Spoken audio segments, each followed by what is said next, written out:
Hola, mi nombre es Javier Barrera. El caso de la muerte de Luis Andrés Colmenares llegó a su punto de no retorno. El reciente fallo judicial que absuelve en segunda instancia a Laura Moreno y Jessy Quintero de toda responsabilidad por el supuesto homicidio del joven muestra que así es. No vamos a llover sobre mojado. Ya sabemos que es el caso más sonado de la historia de la justicia penal acusatoria en Colombia, ya sabemos que involucró a varios de los abogados más prestigiosos del país y por supuesto ya sabemos que hechos oscuros han rodeado este caso. Lo que queremos señalar al abordar este tema, que parece ya periódico de ayer, es la problemática que hay alrededor de la justicia colombiana. Lo que nos queda bien claro en el caso de Colmenares es que los colombianos no creen en la justicia colombiana y como consecuencia no creen en que en este caso en particular se haya hecho justicia. Y tampoco, también nos queda claro que la falta de credibilidad que tiene la justicia colombiana tiene motivos fundados. Falsos testimonios, compra de jueces, manipulación de evidencias, etc. El caso Colmenares, por supuesto, no es la excepción de esto que se presenta. Pero ¿podemos llegar a creer en nuestro sistema judicial?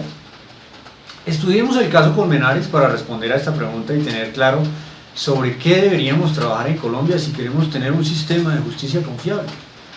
¿Cuál fue la verdad de los hechos ocurridos el 31 de octubre de 2010? Hechos en que murió el joven Colmenares, ¿murió asesinado o murió como producto de un accidente, como dice la testigo? La jueza le ha dado credibilidad a esta historia, que fue un accidente, la historia de Laura Moreno y los testimonios de sus compañeros de rumba esa noche, es decir, que la muerte de Luis Andrés Colmenares fue un accidente. Lo primero que habría que resaltar aquí es que las acusadas, Laura Moreno y Jessy Quintero, tenían un principio constitucional a su favor, y es que toda persona se presume inocente mientras no se le haya declarado judicialmente culpable. El artículo 29 de la Constitución Política de Colombia dice que ellas tienen derecho también como ciudadanas a presentar pruebas y a controvertir las que se alleguen en su contra, a impugnar la sentencia condenatoria y a no ser juzgada dos veces por el mismo hecho. Es decir, ese es su legítimo derecho a la defensa. Pero dos de estos principios constitucionales absolutos fueron violados en el causa de Laura y Jessy, por no citar también al señor Carlos Cárdenas, exnovio de Laura Moreno, quien resultó también implicado en el caso después del 2011. Primero, que fueron privados de la libertad aunque no se había comprobado su culpabilidad, es decir, fueron considerados culpables sin habérseles probado. Y segundo, Laura y Jessy fueron juzgadas dos y hasta tres veces van a ser juzgadas por el mismo hecho. Recordemos que este caso ya había sido fallado en 2011, pero ahora tendrán que afrontar un tercer y hasta un cuarto juicio, pues los padres del joven muerto esperan un fallo diferente al de inocentes. Ellos esperan un culpable de asesinato y tienen su esperanza puesta en el Tribunal Superior de Bogotá, que en sentencia anterior había exonerado a Carlos Cárdenas, pero sin embargo sostiene que la causa de la muerte de Colmenares fue un homicidio. Por lo tanto, quienes opinan, estimulados por la información desplegada en los medios de comunicación, que la muerte de Colmenares se debió a un homicidio motivado por conflictos socioeconómicos o regionales, o tal vez pasionales, no solo están violando los derechos de unos jóvenes, sino que lo hacen injustamente, pues los análisis de expertos en cada campo han demostrado sin ninguna duda que el testimonio que en principio dieron quienes presenciaron el accidente de Colmenares el 31 de octubre de 2010 fue verídico. Pero vamos a ver cuáles son las pruebas que determinaron el último fallo y el papel de los medios en todo este caso. Pruebas irrefutables de la defensa.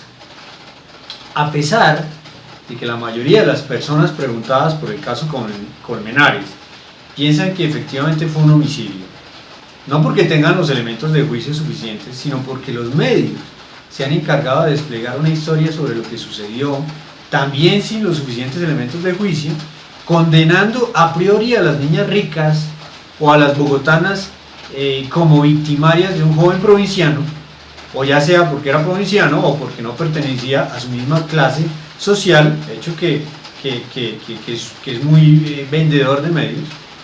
Pero la justicia, a pesar de eso, es un principio, y los jueces de las cortes están delegados para hacer justicia, no para congraciarse con alguna de las partes o con la opinión pública. Así que, alejándonos de los juicios a priori, entendamos qué fue lo que realmente pasó.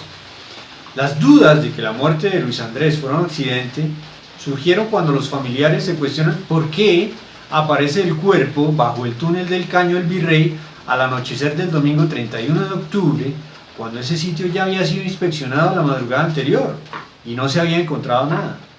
Además, si fuera verdad la versión de Laura, ¿cómo el caudal del Caño del Virrey habría podido arrastrar un cuerpo de 75 kilogramos por más de 30 metros? El dolor de la madre la lleva a tener visiones de su hijo, quien supuestamente le dice: las pruebas están en mi cuerpo. Consiguen entonces una orden para exhumar el cadáver casi un año después de su muerte. Y los expertos, o mejor dicho, el experto que examina el cadáver, determina que la primera autopsia había omitido 6 heridas más en el cráneo y que los traumas correspondían a heridas causadas con objetos contundentes, precisando que el patrón circular sugería que fue golpeado con una botella, lo que hace pensar que probablemente la causa de muerte fue un homicidio, pues al punto que se dijo que fue con una botella.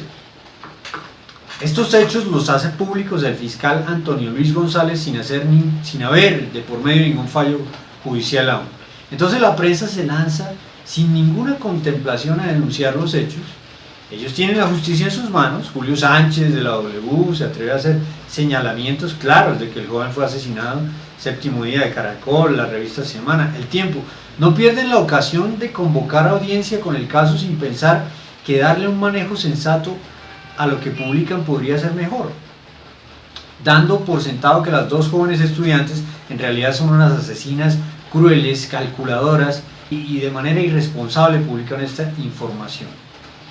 La defensa posteriormente logró demostrar, sin embargo, que sin lugar a dudas los bomberos incurrieron en negligencia al no avanzar más de 7 metros dentro de un túnel que mide casi 65 metros, declarando además que el cuerpo sin vida, hallado finalmente por otro grupo de rescatistas al día siguiente, estaba en un desnivel aproximadamente 25 metros de distancia de la entrada oriental y que en ese orden de ideas nunca habrían podido hallarlo desde la distancia a la que observaron y con un nivel de agua de casi 20 centímetros.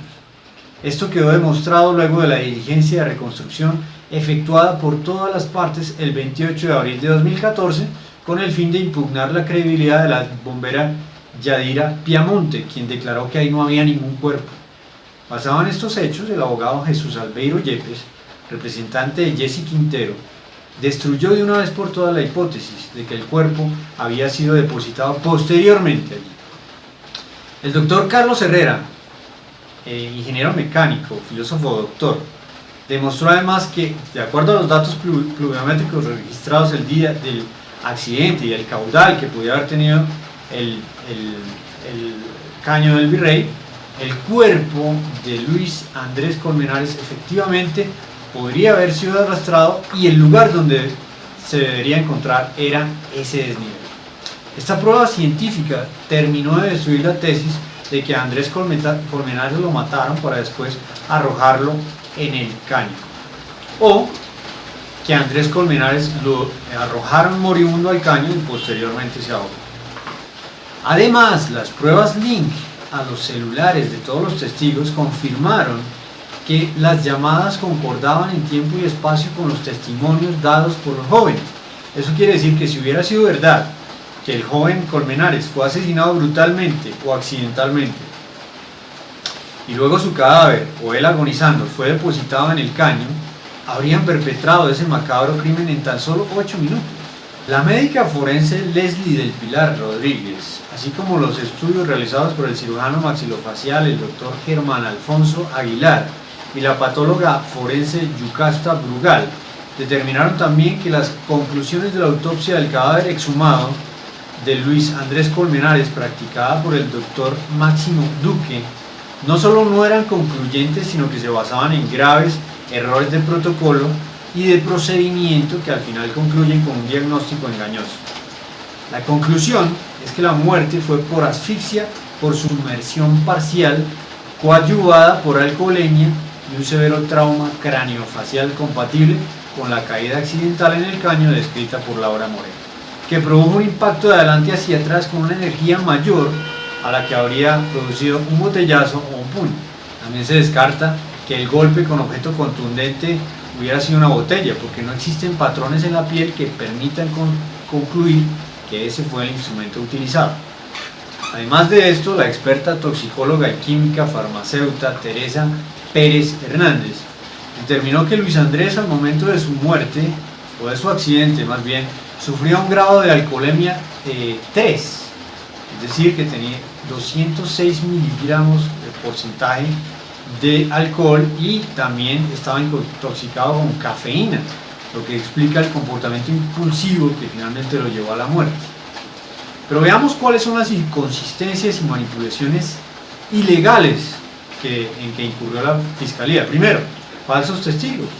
Los testigos José Wilmer Ayola, Jesús Alberto Martínez y Jonathan Andrés Martínez, citados por el fiscal Antonio Luis González, declararon haber visto cómo entre Laura Moreno y Carlos Cárdenas agredían junto a otras personas a Colmenares y lo golpeaban, llevándose luego en una camioneta. Estos testigos, sin embargo, se consiguen en el término de 3 días, de acuerdo a posterior declaración de Napoleón Botacci, fiscal auxiliar, quien acusó del hecho a su entonces jefe, el fiscal Martínez. Pero además, la juez que llevaba el caso tampoco le dio credibilidad a los testimonios de estas personas, pues sus testimonios dejan ver colusión, es decir, se pusieron de acuerdo para alegar un hecho. Tampoco se pudo verificar su testimonio con la prueba del link celular, pues todos casualmente olvidaron el celular que usaban en la fecha del supuesto homicidio. Al fiscal González no se le ha iniciado un proceso por este hecho.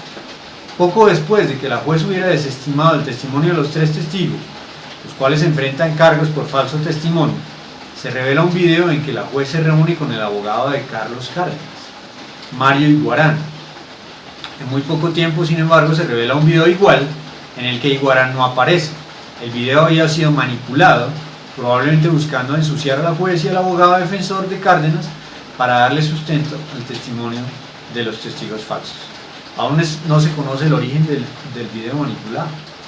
Además, las interceptaciones telefónicas. El fiscal González se vale de su poder como fiscal para intervenir los teléfonos de testigos y familiares, y la información que recopila le permite únicamente determinar que la madre de Carlos Cárdenas, María del Pilar Gómez, junto a su abogada Aide Acevedo, procuraban quitarlo del camino como fiscal del caso, utilizando influencias ilegalmente.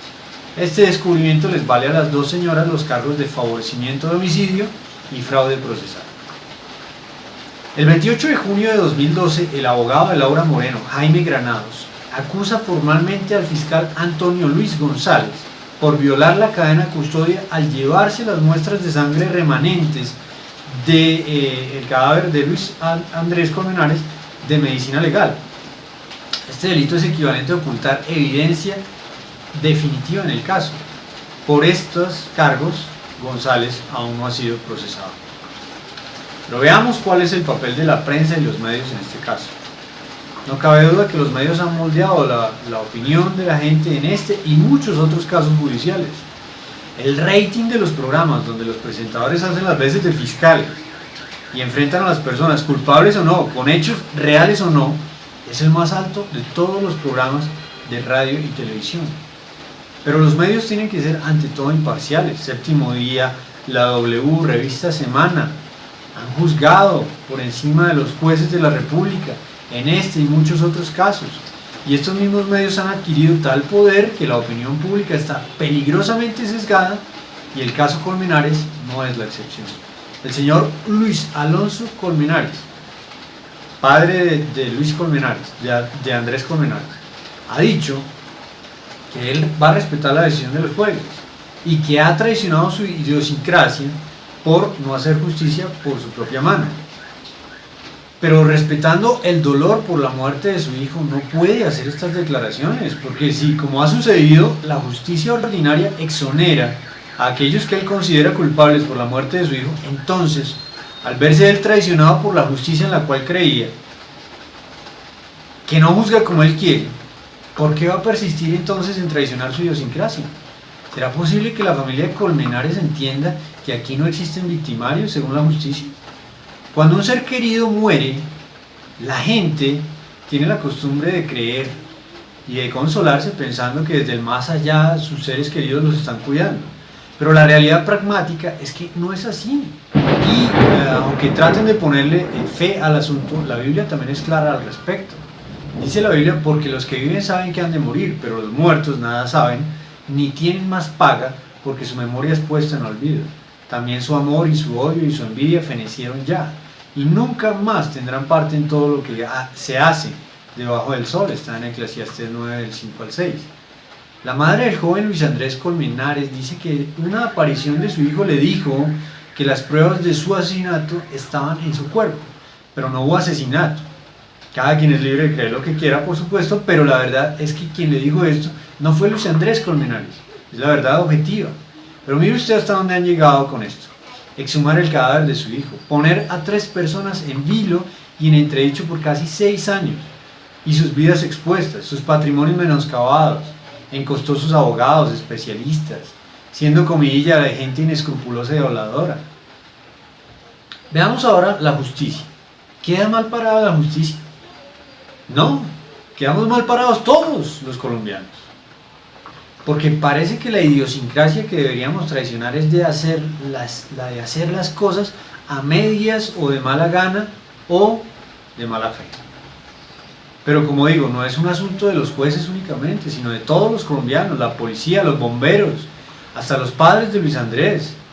Todos deberíamos traicionar nuestra idiosincrasia, pero esa que nos produce la mediocridad, la desconfianza y la suspicacia para pensar siempre mal de la persona que está al frente.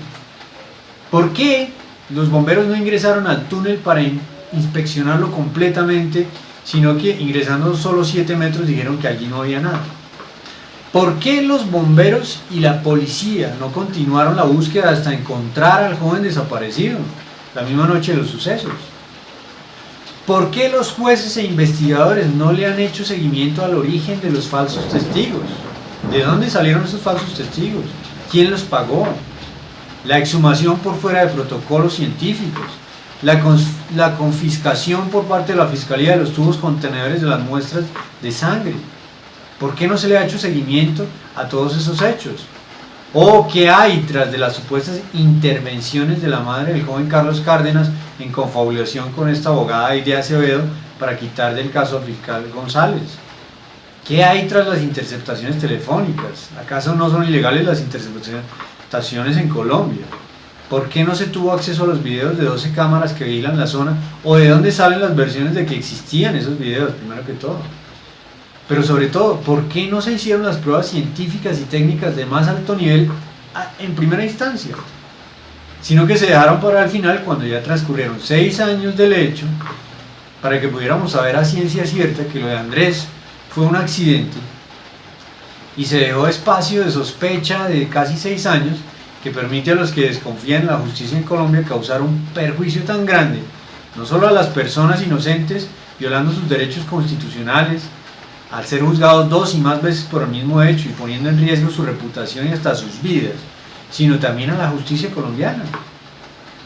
La justicia colombiana no es perfecta, tiene muchos problemas, pero si cambiamos nuestra manera de pensar y hacemos más caso de lo que el Señor dice, todo puede cambiar. La Biblia dice: todo lo que hagas, hazlo de corazón, como para el Señor y no para los hombres, Colosenses 3:23. Si se hubieran hecho bien los trabajos por parte de los bomberos, de la policía y de los primeros investigadores del caso y los primeros jueces del caso, los primeros que hicieron la autopsia del cuerpo de Luis Andrés, no habría lugar a dudas para decir que lo de Luis Andrés fue un accidente. No callaremos, ahora es el tiempo de actuar. Si no habláramos, las piedras gritarían la verdad. Por amor de tu nombre no vamos a callar. No seremos perros mudos, nuestra boca se abrirá. No es pretensiones, visión, pasión, canción, voz que clama en medio de esta perversa generación. Es por ti, por mí, es por nuestra salvación. Es Jesucristo, el nombre de nuestra confesión.